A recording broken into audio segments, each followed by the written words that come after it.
DJ మనుషులా?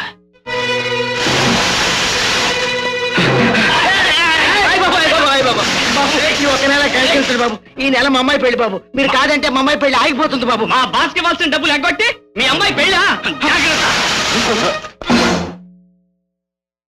Hello friends, లోపల నుంచి బయటకు వస్తున్నారా? పాపం, పదండి లోపలికి. ఏ లోపలికే? జైల్లోకి. మమ్మల్ని జైలు పెట్టే మనగాడు ఇంకా పుట్ల. మీ ఎవరో తెలుసా? డీజే మనుషులు. ఎవరో మీ డీజే? మీరు స్టేషన్కి వచ్చి రిపోర్ట్ ఇవ్వండి. Move.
ఎలా ఉంది మన ఇంట్రొడక్షన్? ఏం ధైర్యం? అయ్యా, కొత్త బాబు ఏంటి? అవునయ్యా, వీరే బదిలీ మీద వచ్చారు. మీరు కూర్చోండి అయ్యా. అత్తగారు చెప్పడేంటి కూర్చోమని? తమరెవరో చెప్తే అప్పుడు నేనేం చెప్పాలో అది చెప్తాను. ఐ డిజే యు నాట్ నో. ఆయన ధైర్యం. అయ్యా, ధైర్యంగా చెప్పు. వీరే డీజే గారు. అంటే ఏంటో చెప్పు. డీ కొట్టి జవాబు చెప్పేవాడే డీజే. అదెల్లాగా చెప్పు. అంతా డబాయింపు సెక్షన్. నందిని పంది చేయగలరు, పందిని పందికొక్కు చేయగలరు. ఇప్పుడు కూర్చోమని చెప్తావా కొత్త ఇన్స్పెక్టరు? ఎప్పుడు నువ్వు కూర్చోవాలో, ఎక్కడ నువ్వు కూర్చోవాలో చెప్పాల్సి వచ్చినప్పుడు చెప్తాను. ఇప్పుడు నువ్వెందుకు వచ్చినట్టు? బ్రదరు, ఇంత చెప్పినా ఇంకా నిలుగుతున్నావా? కొత్త రక్తం. నాకు రక్తం అంటే చాలా ఇష్టం. అద్గది, నా మనుషులు ఎప్పుడూ కటకటాల మొహం చూడలేదు. ఎలా ఉంది లోపల? పోనీలే, ఇప్పుడు చూపించావు. కారణం తెలుసుకోవచ్చా? కారణం కోర్టు వారికి చెప్తాను, నీకు కాదు. పట్టపగలే పట్నం బందిపోటులాగా షాపుల్లో జొరబడి షాపు యజమానుల్ని చావగొడితే జరిగే సన్మానం ఇదే. చిట్టిబాబు, ఇట్లా ఈ షాప్ యజమానినా మా వాళ్ళు కొట్టింది? అవును. అవునా సిట్టిబాబు? లేదు బాబు, లేదు. వీళ్ళంతా నా కొట్లో సామాన్లు కొనడానికి వచ్చారు బాబు. ఇంతలో ఇన్స్పెక్టర్ గారు నా కొట్టుకొచ్చి వీళ్ళందరినీ అరెస్ట్ చేసి నా వ్యాపారాన్ని చెడగొట్టారు బాబు. అగ్గదే, నష్టపరిహారానికి ఈ సిట్టిబాబు, పరువు నష్టానికి నా మనుషులు నీ మీద కేసెట్టాలనుకుంటున్నావు. ఎంతకేమంటావు? ఇంత తెగింపున్నవాడివి నువ్వెంతకైనా వేస్తావు, ఎంత పనైనా చేస్తావు. దట్ ఈస్ ది జే. నౌనో, ఇప్పుడు నా మనుషులు నొగ్గే. అవును బాబు. చిట్టిబాబు, నీకు సాయం చేయడానికి నేను వచ్చాను. నువ్వు నాకు చేసే సాయం ఇదే. నీ దగ్గర నుండి రిపోర్ట్ తీసుకోపోవడం నా పొరపాటు. వాళ్ళ బెదిరింపులకు లొంగిపోయి నా మీద నిందలేస్తున్నావా? అయ్యా, నన్ను వదిలేయండి. జరిగిందేదో చెప్పాను. ధైర్యం. లాకప్లో వాళ్ళని విడిచిపెట్టు. Yes sir. చూడు డీజే, ఇల్లు అలగ్గానే పండగ అయిపోదు. ఇప్పుడు వాళ్ళని నువ్వు విడిపిస్తున్నా, కానీ నిన్ను నేను ఆ కటకటాల వెనక నిలబెట్టే రోజు ఎంతో దూరం లేదు. అప్పుడు నిన్నెవడు విడిపిస్తాడో నేను చూస్తాను. నేనే విడిపించుకుంటాను. బెదరు, బెదిరించమాక. పదండ్రా సన్నాసులారా. ఏంటి బస్ ఇంకా రాలేదేంటి?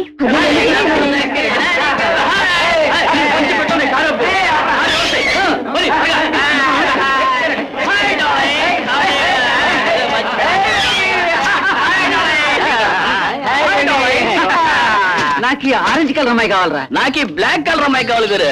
నాకు బ్లాకే కావాలి గురు. పంచుకుందాం గురు. తర్వాత గొడవకి పదని పోదాం. నోరు మీరా, నీకేం తెలుసు? ఆడవాళ్ళలో రకాలుంటాయి. ఆడకున్న చెప్పులు కనిపిస్తున్నాయా? ఆహా, సతీ సావిత్రివా? నేను సత్యవంతుడు మనవాణ్ణి. నీకు వరసే. ముద్దొచ్చినప్పుడే చంకెక్కాలి పాప. గిరాకీ ఉన్నప్పుడే సొమ్ము చేసుకోలేరా?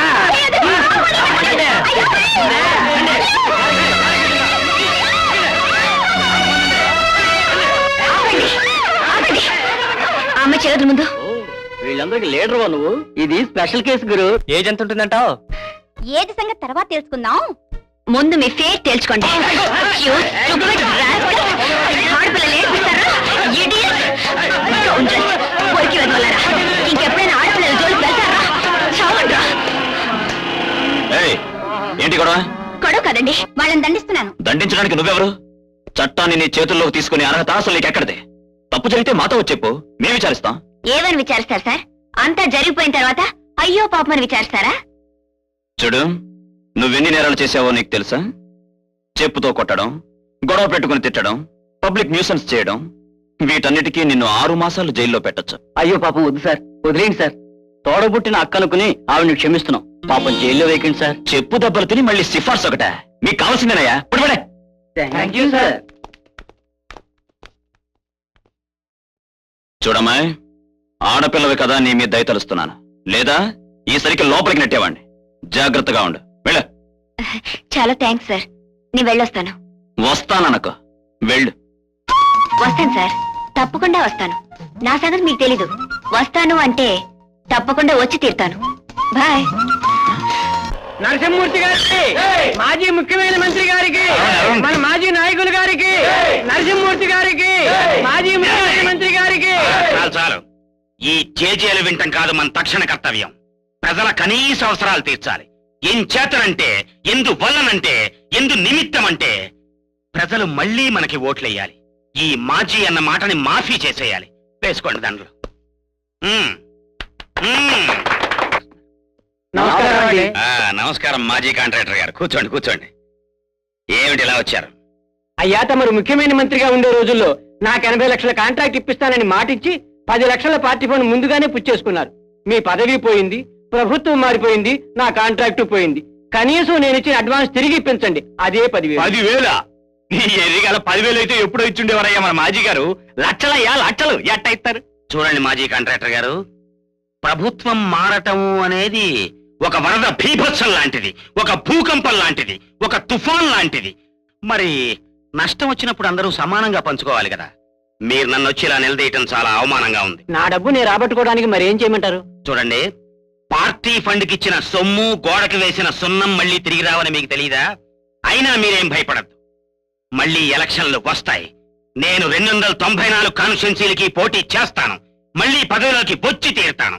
అప్పుడు మీ కాంట్రాక్ట్ మీకు ఇస్తాను. ఏం చేతనంటే, ఎందు వల్లనంటే, ఎందు నిమిత్తం అంటే మీలాంటి వాళ్ళు పచ్చగా ఉంటేనే మాలాంటి వాళ్ళు సస్యశ్యామలంగా ఉండేది.